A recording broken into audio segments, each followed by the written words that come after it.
Furry cons are starting to experience some pretty big problems that are going to need to be solved pretty soon. Now, if you don't know about me, I love going to conventions. I've been to so many conventions. I'm even beginning to start dealing at cons. For example, we were at Megaplex. I bought this guy right here. That's right, Zero Fox Shop had its first booth at Megaplex. And I just gotta say that one incredible. You guys were amazing there. Such a fun experience. But yeah, a lot of these issues kind of boil down to the fact that the furry fandom is growing, like, a lot. For example, if we take a look at this site right here, which lists the attendance of furry cons, we can see that just this year Anthrocon had 17,639 attendees, which is crazy. I'm really curious to see also what MFF achieves this year. Last year they had 15,547 attendees, but like, check this out. Now, compared to the year prior, 2023, Anthrocon had 13,644 attendees, which is an increase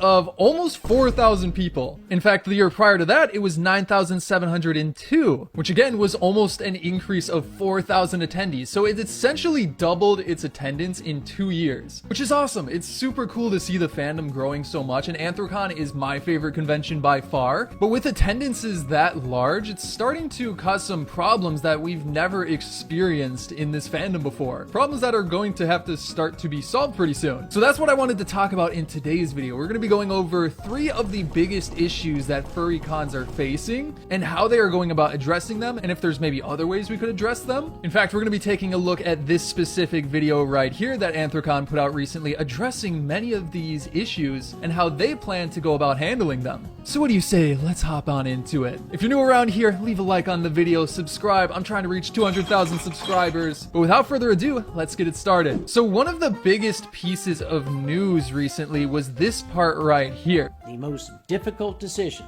that we have faced was the realization that the time has come to put a cap on our attendance. Yeah, so that in and of itself, just starting out, is I don't think any furry con has done that before, an attendance cap on, well, attendees.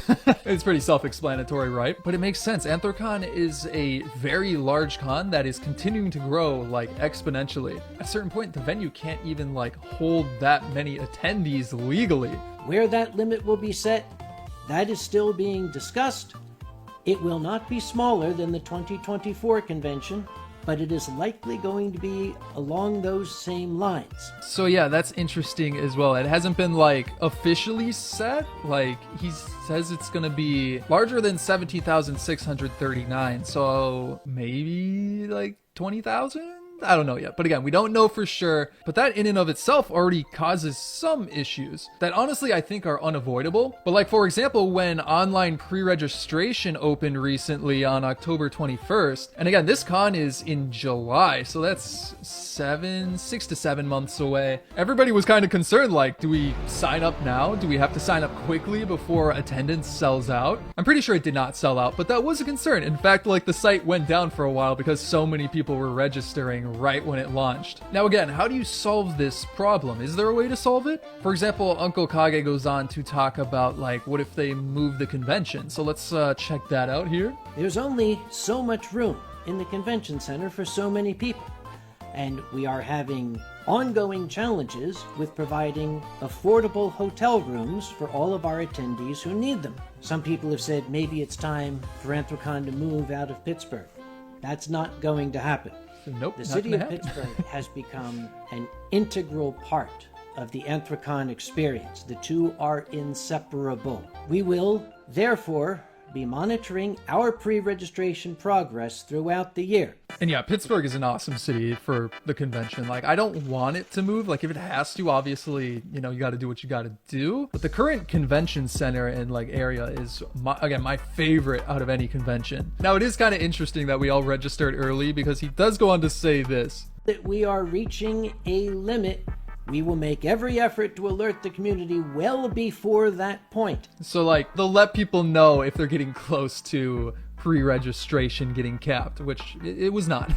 Now, quick before we get into the next important topic, our Black Friday sale over at Zero Fox Shop is going on right now, and there are some crazy deals, like the Ma accent rug is 25% off. The World Tour t-shirts are only $20. That one's pretty crazy. All of the underwear is 20% off, and then there's a bunch of other stuff as well. The mouse pad is only $33 right now, $10 for the lanyards, $35 for the long sleeve haunted howl, and then some stickers and other stuff. That deal lasts until the end of Saturday this week, the 30th. But also, if you're looking for Christmas gifts, we've got tons of other stuff as well. So go check it out. Link down below in the description. Now, the next topic we need to cover is a pretty big one, and this was a pretty large issue at, the Anthrocon this year. That was the registration and specifically the lines for registration and how quickly they were able to get people through. Long story short, it was not very fast. Again, they were working their hardest and it was a ton of people. But yeah, definitely something that needs to be solved moving forward, which we'll talk about how they're planning on doing that. But like, for example, this video right here showcases it very well. That dog Coda posted this back when the convention was happening, and you can see just how far the line is going. This is where it is. There's no way this is healthy. But it just keeps going and going. Like, this is going down a completely different street.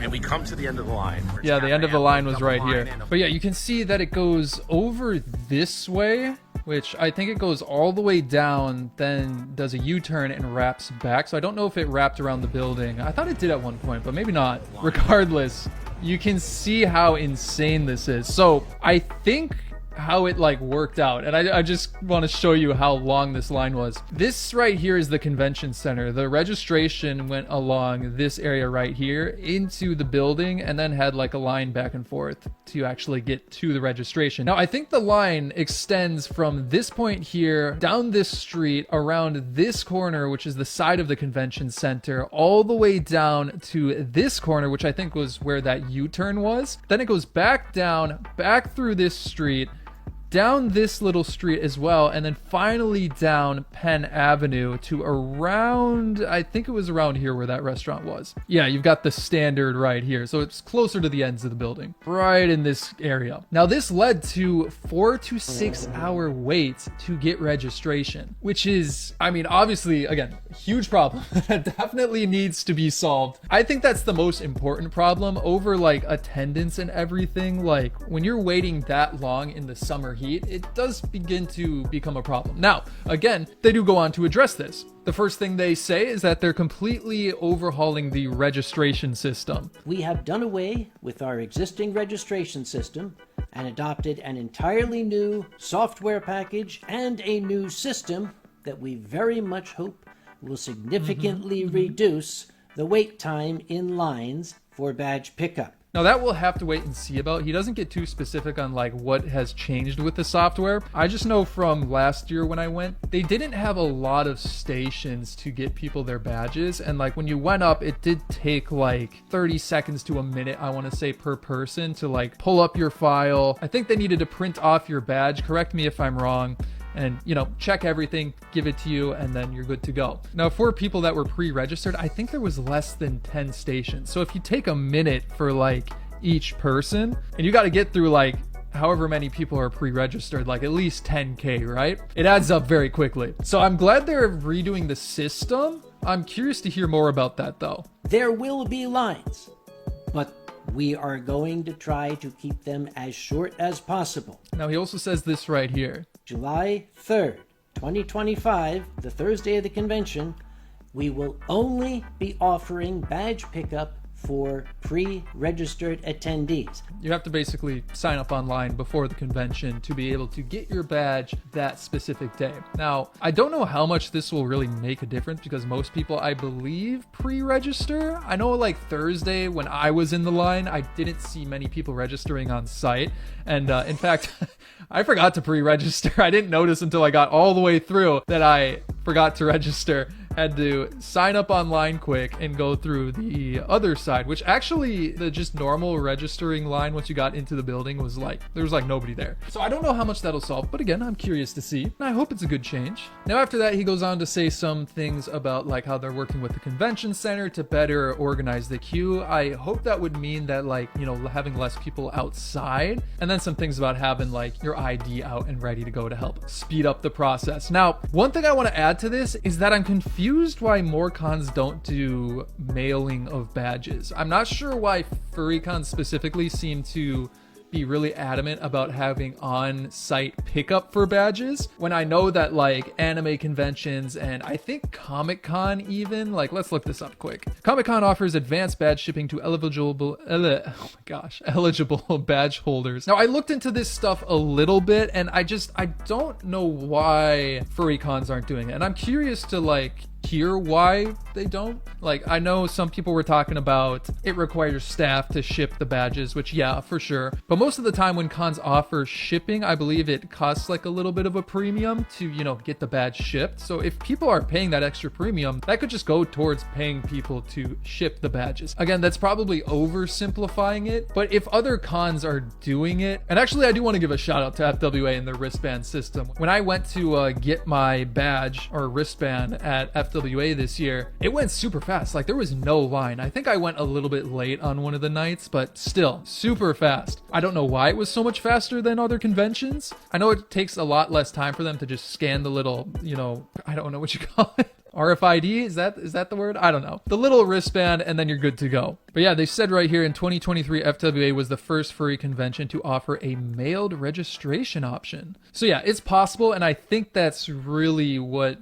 needs to be adopted by larger furry cons because it just helps out overall. Now then, the third biggest issue of all of this stuff is hotels. It's a tough challenge because how do you get around having a limited supply of hotel rooms? Like there's really nothing you can do except expanding to like larger venues, but these venues are already humongous. I don't know if there's larger venues than what we already have. Anthrocon is actually a pretty unique situation where they have smaller hotels, but like a lot of them densely packed into the area, and you can kind of just walk in between them. There's always people walking around. It's actually a really cool setup for a convention because like they even do their block party, which is my favorite part, or one of my favorite parts of the con. So like it works for Anthrocon as long as it's not raining generally. But yeah, they have a ton of rooms. The Marriott, this Hyatt, which I don't recognize that. I think that's actually pretty far away. This one right here I've always been curious about because it looks so cool with that staircase. Yeah, tons of different hotels with, I believe, room blocks. This one has a bank vault. That is sick. However, with rooms being so in demand for these large cons, they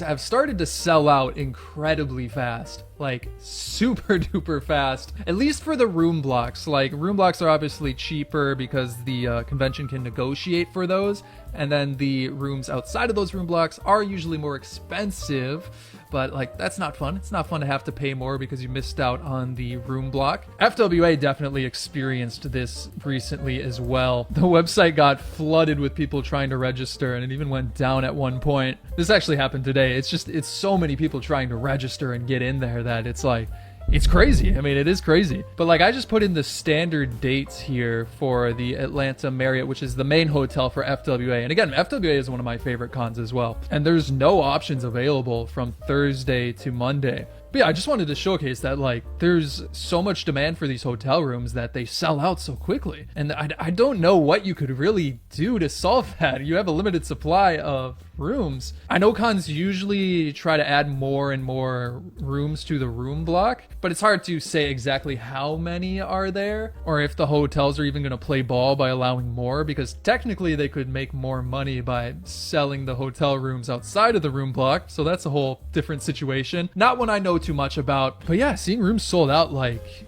8 hours after registration going up is like, it's starting to become more and more common. Now FWA does have some good like hotels that are just directly connected to the main hotel and like convention space. It's If you haven't been to FWA, it's a hotel that's pretty much on top of the convention space. It's pretty interesting, but sometimes it's even better to get these ones that are right next door because it's a little bit, sometimes it's a little less busy, like with the elevators, which is a whole nother problem we might talk about. So again, I feel like we're starting to see that, and again, if these conventions continue to grow, that problem is going to get worse. It's unavoidable, honestly. Are we going to start seeing more and more room lotteries to even get rooms? And like, that's frustrating as well because it's kind of just based on luck. And you know what? Bonus thing to talk about. I do want to talk about the elevators because elevators are my arch nemesis at conventions. FWA is a tough one because the hotel is so tall. You have these different sections with like 4 elevators per section, I believe. I just know last year was like really